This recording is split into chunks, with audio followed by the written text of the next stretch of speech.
36 divided by 18 gives us 2. And then 6 divided by 3 also gives us 2. And then 2 divided by 2 gives us 1. God, no, it's not possible. That's a wrong answer because you fell for a big trap, hook, line, and sinker, and that's the order of operations.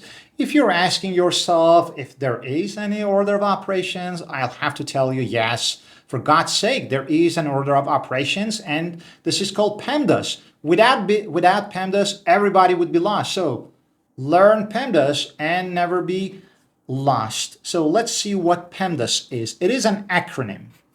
P stands for parentheses, E stands for exponents, M stands for multiplication, D stands for division, A stands for addition, and finally you tell me S stands for subtraction. And this gives us an arrow of priority from the highest to the lowest priority, obviously. So PEMDAS means that parentheses have the highest priority of them all. Then you must go for exponents, then go for multiplication and division from left to right. Pay attention, left to right. They have the same priority and precedence.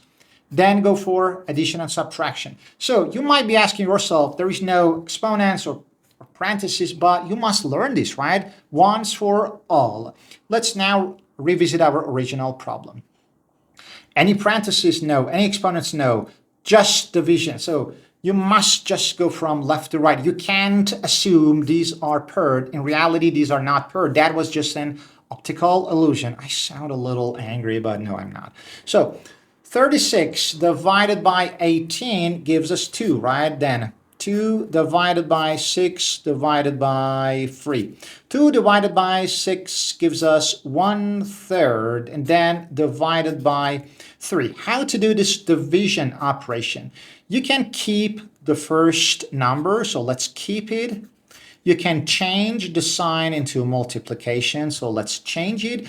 And you must flip the last number into its reciprocal or reciprocate number. So let's flip 3, it becomes 1/3. So the rule is called KCF, keep, change, flip. So this is just a multiplication of fractions. Let's multiply the numerator or the upper part at first. So 1 times 1 gives us 1. Then multiply the denominators or the lower part.